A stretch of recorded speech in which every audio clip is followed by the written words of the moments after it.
Hi fam, welcome back to my YouTube channel. ಇವತ್ತು ಮಾರಿ ಹಬ್ಬ. ಬೆಳಗ್ಗೆ ಮಡೆ ಹುಯ್ಯೋಣ ಅಂತ ಹೋಗ್ತಾ ಇದ್ದೀವಿ. ನಾನೆನ್ನೆ ಆಫೀಸ್ ಮುಗಿಸ್ಕೊಂಡು ಇದನ್ನು ಕರ್ಕೊಂಡು ಬಂದೆ. ಆ್ಯಂಡ್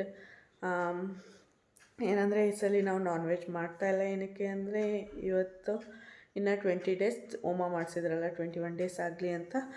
ಹಾಗೆ ಸಿಂಪಲ್ಲಾಗಿ ತಂಬಿಟ್ಟು ಮಾಡಿಕೊಂಡು ಮಡೆ ಹುಯ್ತಾ ಇದ್ದೀವಿ.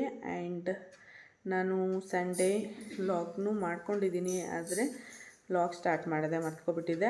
ಆ ವಿಡಿಯೋನು ಇದರಲ್ಲೇ ಅಟ್ಯಾಚ್ ಮಾಡ್ತೀನಿ, ನೋಡಿ. ಇಷ್ಟ ಆದರೆ please like, share and comment. Sunday ನಮ್ಮೂರಲ್ಲಿ ತೇರಿತ್ತು. ತೇರಿಗೆ ನಾವು ಊರಿಗೆ ಹೋಗಿದ್ದೆ. ಊರಿಂದ ಡೈರೆಕ್ಟಾಗೆ ಬಂದ್ವಿ ದೇವಸ್ಥಾನಕ್ಕೆ. ತೇರು ಇನ್ನೂ ದೇವ್ರು ಕೂರಿಸಿರ್ಲಿಲ್ಲ. ಜನಗಳಂತೂ ತುಂಬ ಇದ್ದರು. ನೋಡಿ ಯಾವ ರೀತಿ ದೇವ್ರು ಫಸ್ಟು ಎಲ್ಲ ಕೆಳಗಡೆ ಇರೋ ಜನಕ್ಕೆಲ್ಲ ತೋರಿಸಿ ಆದಮೇಲೆ ಮೇಲ್ಗಡೆ ಕೂರಿಸಾದ್ಮೇಲೆ ತೇರನ್ನು ಎಳಿತಾರೆ. ತೇರಂತೂ ತುಂಬ ಚೆನ್ನಾಗಾಯಿತು. ಆ್ಯಂಡ್ ನಾವು ತೇರು ಮುಗಿಸ್ಕೊಂಡು ಫಂಕ್ಷನ್ಗೆ ಹೋಗಬೇಕಿತ್ತು. ಐಶು ಅವ್ರ ಅದಕ್ಕೆ ಸೀಮಂತ ಇತ್ತು. ಅದಕ್ಕೆ ಫಸ್ಟು ದೇವಸ್ಥಾನಕ್ಕೆ ಹೋಗ್ಬಿಡೋಣ, ಆದಮೇಲೆ ಡೈರೆಕ್ಟ್ ಮನೆಗೆ ಹೋಗಿ ಅಲ್ಲಿಂದ ಹೋಗೋಣ ಅಂತ ಅಂದ್ಕೊಂಡಿದ್ವಿ. ಇಲ್ಲಿ ನೋಡಿ ಏಣಿ ಮೇಲೆ ನಿಂತ್ಕೊಂಡು ಹೇಗೆ ಮಾಡ್ತಾಯಿದ್ದಾರೆ. ಇವ್ರದ್ದು ಸಾಹಸ ಎಲ್ಲ ನೋಡಿದ್ರೆ ಒಂದು ಕಡೆ ಭಯ ಆಗುತ್ತೆ, ಒಂದು ಕಡೆ ಅವ್ರ ಧೈರ್ಯನ ಮೆಚ್ಚಬೇಕು. ಆ್ಯಂಡ್ ನೋಡಿ, ಈ ವಿಡಿಯೋನ ಕಂಟಿನ್ಯೂ ಮಾಡ್ತೀನಿ.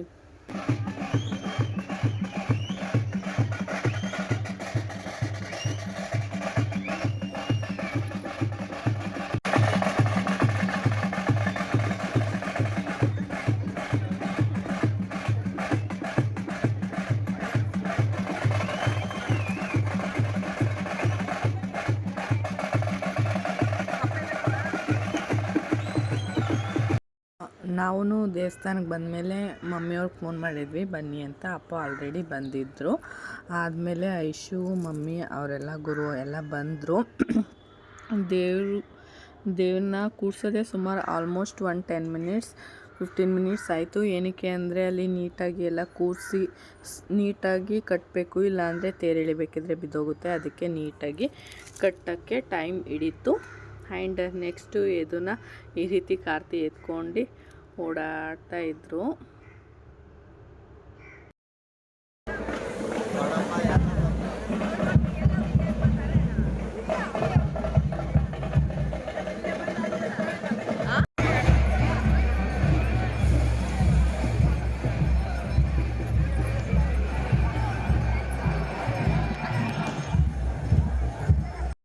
ತೇರೆಲ್ಲ ಮುಗಿಸ್ಕೊಂಡು ಮನೇಲಿ ಟಿಫನ್ ಮಾಡ್ಕೊಂಡು ಮತ್ತೆ ಸ್ಯಾರಿ ಎಲ್ಲ ಚೇಂಜ್ ಮಾಡ್ಕೊಂಡು ಐಶು ಅವ್ರ ಅದಕ್ಕೆ ಸೀಮಂತಕ್ಕೆ ಬಂದ್ವಿ.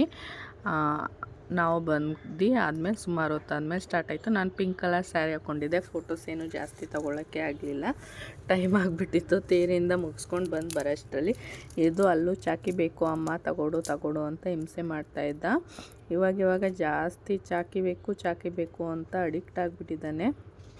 ಆ್ಯಂಡ್ ಐಶುನು ಮೆರೂನ್ ಕಲರ್ ಅಲ್ಲ, ನೇರಳೆ ಕಲರ್ ಸ್ಯಾರಿ ಹಾಕ್ಕೊಂಡಿದ್ರು, ಚೆನ್ನಾಗಿ ಕಾಣಿಸ್ತಾಯಿದ್ರು.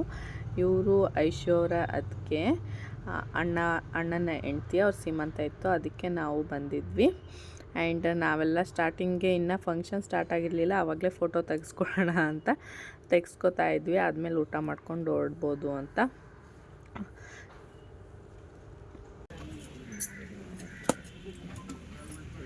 ದೀಪ ಒಂಚೂರು ಮುಂದಕ್ಕೆ ಇಡಿ, ಮುಂದಕ್ಕೆ ಇಡಿ.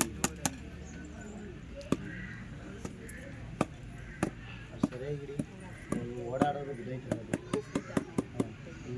ಎಲ್ಲ ಸ್ಮೋಕ್.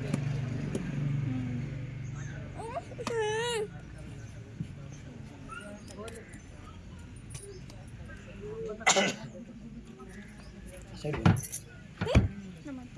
ಹಳೆ ಮಾಡಿ ಚೂರಿ ಈ ಕಡೆ ಹಾಗೆ ರೀ, ಹಾಗೆ ಬನ್ನಿ.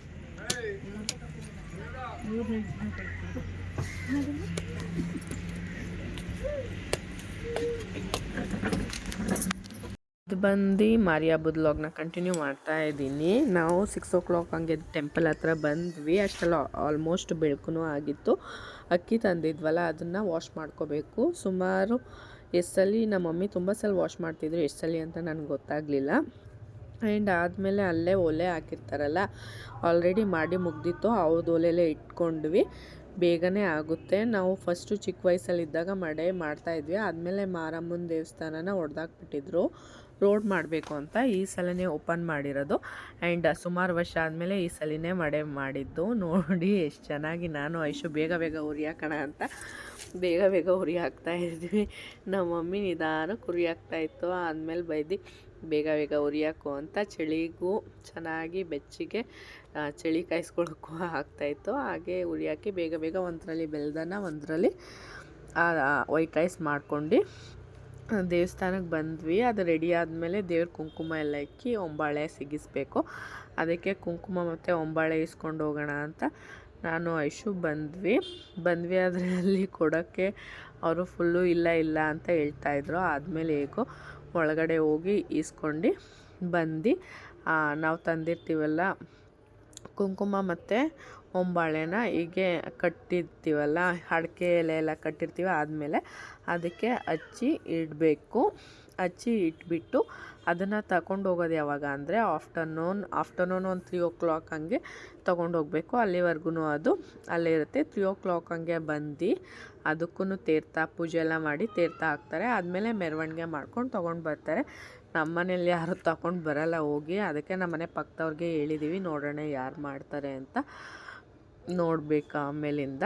ಆ್ಯಂಡ್ ಈ ರೀತಿ ಕಟ್ಟಿ ನೀಟಾಗಿ ನಮಗೆ ಗೊತ್ತಾಗಬೇಕಲ್ಲ, ಅದಕ್ಕೆ ಹೆಸ್ರು ಬರೆದು ಇಡ್ತೀವಿ. ಇಲ್ಲಾಂದರೆ ಎಲ್ಲರದು ಮಡಿಕೆ ಇರುತ್ತೆ, ಮಿಕ್ಸ್ ಆಗಿಬಿಡುತ್ತೆ. ಯಾರ್ದು ಅಂತ ನಮಗೆ ಅಷ್ಟೊಂದು ನೀಟಾಗಿ ಗೊತ್ತಾಗೋದಿಲ್ಲ. ವಯಸ್ಸಲ್ಲಿ ಈ ರೀತಿ ಬೆಳಗ್ಗೆ ಬೇಗ ಎದ್ದು ಬಂದು ಮಾಡೋದೆಲ್ಲ ನೋಡೋದಂದರೆ ತುಂಬ ಇಷ್ಟ ಆಗ್ತಾಯಿತ್ತು. ನಮ್ಮ ಮಮ್ಮಿಯವ್ರ ಮನೇಲೇ ಮಲ್ಕೊಂಡಿರಿ ಮಾಡಿಬಿಟ್ಟು ಬರ್ತೀವಿ ಅಂದರು. ಇಲ್ಲ ನಾನು ಬರ್ತೀನಿ ಅಂತ ಬೇಗ ಎದ್ದು ರೆಡಿಯಾಗಿ ಬರ್ತಾಯಿದ್ವಿ. ಅದೆಲ್ಲ ನೋಡೋದು ಒಂಥರ ಚಿಕ್ಕ ವಯಸ್ಸಲ್ಲಿ ಹೊಸದು ಅನುಭವ ಎಲ್ಲ ತುಂಬ ಚೆನ್ನಾಗಿ ಅನಿಸ್ತಾಯಿತ್ತು. ನಿಮಗೂ ಹಾಗೆ ಅನಿಸ್ತಾ ಇರುತ್ತೆ ಅಲ್ವ? ಏನಾದರೂ ಇದ್ದರೆ ನಾವು ಹೋಗಬೇಕು ಅಂತ ಚಿಕ್ಕ ವಯಸ್ಸಲ್ಲಿ ತುಂಬ ಇಂಟ್ರೆಸ್ಟ್ ಇರುತ್ತೆ. ಹೋಗ್ತಾ ಇಂಟ್ರೆಸ್ಟ್ ಎಲ್ಲ ಕಡಿಮೆ ಆಗಿ ಜವಾಬ್ದಾರಿಗಳು ಜಾಸ್ತಿ ಆಗ್ತಾ ಹೋಗುತ್ತೆ. ಇವಾಗ ಯಾರಷ್ಟು ಬೇಗ ಹೇಳ್ತಾರೆ ಅಂತ ಅನಿಸುತ್ತೆ, ಆದರೆ ನಾವು ಹೇಳಲೇಬೇಕಾದ ಪರಿಸ್ಥಿತಿ ಬಂದಿರುತ್ತೆ. ಆ್ಯಂಡ್ ಏನು ಹೇಳೋಕ್ಕೆ ಇಷ್ಟಪಡ್ತೀನಿ ಅಂದರೆ, ನಾವು ಚಿಕ್ಕವರಿದ್ದಾಗಲೇ ಏನೇನು ಎಂಜಾಯ್ ಮಾಡಬೇಕು ಎಲ್ಲ ಮಾಡಿಕೊಡ್ಬೇಕು. ದೊಡ್ಡವರಾದ್ಮೇಲೆ ಅದು ಮಾಡ್ತೀವಿ ಇದು ಮಾಡ್ತೀವಿ ಅಂದರೆ ಅದೆಲ್ಲ ಮಾಡೋದಕ್ಕೆ ಆಗೋದು ಇಲ್ಲ. ಆ್ಯಂಡ್ ಟೈಮೂ ಇರೋಲ್ಲ. ಆ್ಯಂಡ್ ಅದು ಮಾಡೋಷ್ಟು ಪೇಷನ್ಸು ನಮಗಿರೋದಿಲ್ಲ. ಆ್ಯಂಡ್ ಈ ರೀತಿ ಕುಂಕುಮ ಎಲ್ಲ ಹಾಕಿ ಒಂಬಾಳೆಗಳನ್ನ ಸೈಡಿಗೆ ಸಿಗ್ಗಿ ಹಾಕಿ ಇಟ್ವಿ. ನಮ್ಮ ಚೈಲ್ಡ್ಹುಡ್ ಅಂತೂ ಮುಗ್ದೋಯ್ತು. ಇವಾಗ ನಾವು ಎಂಜಾಯ್ ಮಾಡ್ಕೋಬೇಕಂದ್ರೆ ಏನು ಮತ್ತೆ ರಿಟರ್ನ್ ಆಗೋದಿಲ್ಲ. ಈ ವಯಸ್ಸಲ್ಲಿ ಏನೇನು ಎಂಜಾಯ್ ಮಾಡಬೇಕು ಅದೆಲ್ಲ ಇವಾಗಲೇ ಎಂಜಾಯ್ ಮಾಡ್ಕೊಡ್ಬೇಕು. ಮುಂದೆ ಮಾಡ್ತೀವಿ ಅಂದರೆ ಅದೆಲ್ಲ ಆಗೋದಿಲ್ಲ. ಈ ವಯಸ್ಸಲ್ಲಿ ನಮಗೆ ಶಕ್ತಿ ಇರುವಾಗ ಚೆನ್ನಾಗಿ ಟ್ರಿಪ್ ಹೊಡಿಬೇಕು ಆ್ಯಂಡ್ ಚೆನ್ನಾಗಿ ಸಂಪಾದನೆ ಮಾಡಬೇಕು. ಎರಡೂ ಈ ವಯಸ್ಸಲ್ಲಿ ನಾವು ಮಾಡೋ ಕರ್ತವ್ಯ. ಅದನ್ನ ಮಾಡಿದ್ರೆ ಮುಂದೆ ಅದ್ರ ಬಗ್ಗೆ ಗಿಲ್ಟ್ ಕಾಡಲ್ಲ ಅಂತ ಅಂದ್ಕೊಳ್ತೀನಿ. ಆ್ಯಂಡ್ ನಾವು ಸ್ಪೆಷಲಾಗಿ ಹೂವು ಬೇರೆ ತಂದಿದ್ವಿ. ಯಾರೂ ಹೂವು ಇಟ್ಟಿರಲಿಲ್ಲ. ಹೂವನ್ನು ಇಡೋಣ ನಾವು ಅಂತ ನಾವು ಹೂವನ್ನು ಇಡ್ತಾಯಿದ್ದೀವಿ. ಎಷ್ಟು ಚೆನ್ನಾಗಿ ಕಾಣಿಸ್ತಾ ಇತ್ತು ಅಲ್ವಾ?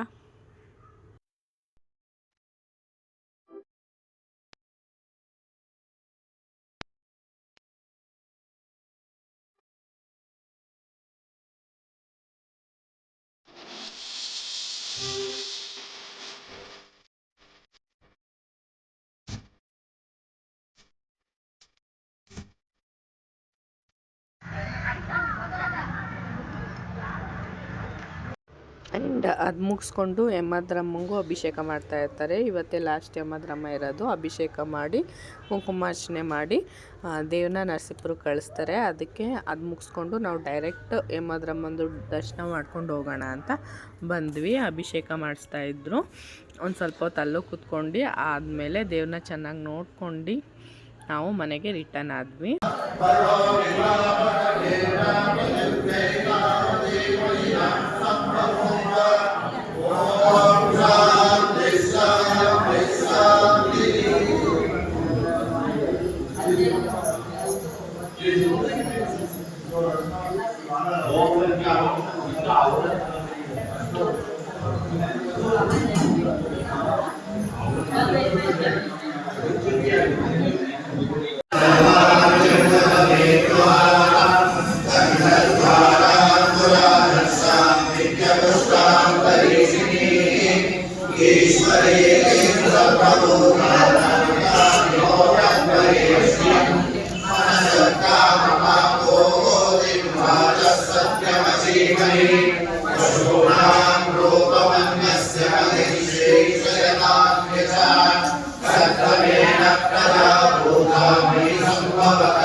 ಮನೆಗೆ ಬಂದಮೇಲೆ ನಮ್ಮ ಅತ್ತೆ ಮಾರ್ಕೆಟ್ಗೆ ಹೋಗು ಅಂತ ಕಳಿಸಿದ್ರು ಅಮ್ಮ. ಅವರೆಕಾಯಿ ಆದಮೇಲೆ ಏನೇನೋ ಬೇಕು ಅಂತ ಹೇಳಿದರು, ಅದಕ್ಕೆ ನಾನು ಹೋಗಿ ತಗೊಂಡೆ. ಹಾಗೆ ಬಜ್ಜಿ ಮಾಡೋದಕ್ಕೆ ಮೆಣಸಿಕಾಯಿ ಬಾಳೆಕಾಯಿ ತೊಗೊಂಡು ಬಾ ಅಂದರು, ಅದಕ್ಕೆ ಹೋಗಿ ತಗೊಂಡು ಬಂದೆ. ಅವರೆಕಾಯಿ ರೇಟು 60 ರೂಪಾಯಿ ಹೇಳ್ತಾಯಿದ್ರು.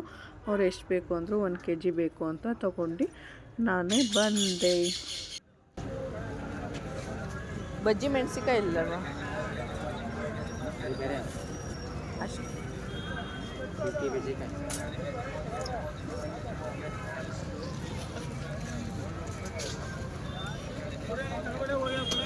ಆದಮೇಲೆ ನಾವು ಹಬ್ಬ ಮಾಡಿರಲಿಲ್ವಲ್ಲ, ಇವ್ರು ದೇವ್ರು ಮಾಡ್ತಾಯಿದ್ರು, ಅದಕ್ಕೆ ನಾನು ಬಂದಿದ್ದೆ. ನಾನು ಹೇಗಿದ್ರು ನಾನ್ ವೆಜ್ ತಿಂತಾ ಇದ್ನಲ್ಲ, ತಿನ್ಕೊಂಡು ಹೋಗೋಣ ಅಂತ ಬಂದಿದ್ದೆ.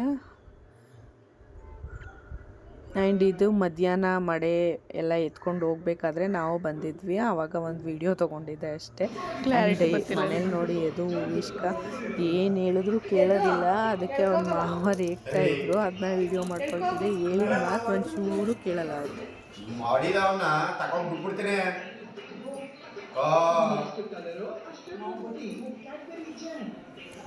ಏನವ ಯಾರು ಬೋದ್ರವ ಏನಂತ ಬೈತವ ಅಲ್ಲಿ ಹೊಡಿತಾ? ಎಲ್ಲಿ ಹೊಡಿತು? ನಾನು ನೋಡನೇ ಇಲ್ವಲ್ಲ. ಇದು ಊರೆಲ್ಲ ಸುತ್ಕೊಂಡು ಆದಮೇಲೆ ಮನೆ ಹತ್ರ ತೊಗೊಂಡು ಬರ್ತಾರೆ. ಆವಾಗ ಆಚೆ ಸೌಂಡ್ ಆಯ್ತಲ್ಲ, ಹೊರಗಡೆ ಬಂದ್ವಿ. ಈ ರೀತಿ ಎಲ್ಲರೂ ತೊಗೊಂಡು ಬಣ್ಣ ಎಲ್ಲ ಹಾಕ್ಕೊಂಡು ಹಚ್ಕೊಂಡು ಬರ್ತಾರೆ. ಈ ಫಸ್ಟೆಲ್ಲ ಇದೇ ರೀತಿ ಮಾಡ್ತಾಯಿದ್ದಿದ್ದು. ಹಳೆ ಕಾಲದ ಪದ್ಧತಿಗಳೇ ಚೆನ್ನಾಗಿರುತ್ತೆ. ಆ್ಯಂಡ್ ನಾವು ಈ ಸಲ ನಾನ್ ವೆಜ್ ಅಂತೂ ಮಾಡಿಲ್ಲ, ತಂಬಿಟ್ಟು ಮತ್ತು ಮಡೆ ಮಾತ್ರ ಊದಿದ್ವಿ. ಇನ್ನೊಂದು ದಿನ ಇದೆಲ್ಲ ಮುಗ್ದಾದ್ಮೇಲೆ ಕೋಳಿ ಕೊಯ್ದು ಮಾಡೋಣ ಅಂತ ಅಮ್ಮ ಹೇಳ್ತಾಯಿದ್ರು. ನೋಡೋಣ ಏನಾಗುತ್ತೆ, ಆಗ ಮಾಡಬೇಕು. ನಾವು ಮಾಡಿ ಕಟ್ಟಿರ್ತೀವಲ್ಲ, ಅದನ್ನ ತೊಗೊಂಡು ಬರಬೇಕಿದ್ರೆ ತೀರ್ಥ ಹಾಕಾದ್ಮೇಲೆ ಅದನ್ನು ಅಲ್ಲೇ ಹೊಡ್ದು, ಒಂಬಾಳೆ ಎಲೆ ಅಡಿಕೆ ಎಲೆ ಕಟ್ಟಿರ್ತೀವಲ್ಲ ಅಲ್ಲೇ ಹೊಡ್ದು ತೊಗೊಂಡು ಬರಬೇಕು. ಅದನ್ನ ತೊಗೊಂಡು ಬಂದಾದಮೇಲೆ ಮನೇಲಿಟ್ಟು ಪೂಜೆ ಮಾಡಬೇಕು. ಪೂಜೆ ಮಾಡಿಬಿಟ್ಟು ಆದಮೇಲೆ ಪ್ರಸಾದ ತಿನ್ನೋದು. ನಾವು ಚಿಕ್ಕ ವಯಸ್ಸಲ್ಲಿದ್ದಾಗ ಹಬ್ಬಗಳಂದರೆ ಏನು ಖುಷಿ, ಹೊಸ ಬಟ್ಟೆ ತಗೊಡ್ತಾರೆ ಆ್ಯಂಡ್ ನೆಂಟರೆಲ್ಲ ಬರ್ತಾರೆ ಅಂತ ಫುಲ್ ಖುಷಿಯಾಗಿರೋದು. ಆ ಖುಷಿ ಇವಾಗ ನಾವು ಎಷ್ಟು ಹೊಸ ಬಟ್ಟೆ ತಗೊಂಡ್ರೂ ಇರೋದಿಲ್ಲ. ಹಳೆ ಕಾಲನೇ ಚೆಂದ. ಯಮದ್ರಮ್ಮ ಅಂತೂ ಇನ್ನೊಂದು ವರ್ಷ ಆದಮೇಲೆ ಬರೋದು, ಅದಕ್ಕೆ ಒಂದು ಸ್ವಲ್ಪ ಬೇಜಾರಾಗ್ತಾಯಿತ್ತು. ಆ್ಯಂಡ್ ಇದು ಅಂತೂ ಫುಲ್ಲು ತೀಟೆ ಮಾಡ್ತಾಯಿದ್ದ. ನಮ್ಮ ಅಜ್ಜಿ ಕೋಲ್ ಹಿಡ್ಕೊಂಡು ಆಟ ಆಡ್ತಾಯಿದ್ದ, ಹಾಗೆ ಎಲ್ಲ ಕೂತ್ಕೊಂಡು ಮಾತಾಡ್ತಾಯಿದ್ವಿ. ಆವಾಗ ಈ ವಿಡಿಯೋ ಕ್ಲಿಪ್ಪಿಂಗ್ ತೊಗೊಂಡಿದ್ದು. ಅವನಂತೂ ಕೋಲ್ ಕೊಡೋದಕ್ಕೆ ರೆಡಿನೇ ಇರಲಿಲ್ಲ. ಆ್ಯಂಡ್ ಈ ವಿಡಿಯೋನ ನಾನು ನೆಕ್ಸ್ಟ್ ಕಂಟಿನ್ಯೂ ಮಾಡೋಕ್ಕೆ ಆಗಲಿಲ್ಲ. ಈ ವಿಡಿಯೋನ ಇಲ್ಲಿಗೆ ಎಂಡ್ ಮಾಡ್ತೀನಿ. ಈ ವಿಡಿಯೋ ಇಷ್ಟ ಆದರೆ please like, share and comment. Bye, see in the next video. ಆ ಕೋಲ್ ಇಟ್ಕೊಂಡು ಎಲ್ಲಿ ಹೊಡೆದ್ಬಿಡ್ತಾನೋ ಅಂತ ಭಯ ಆಗ್ತಾಯಿತ್ತು.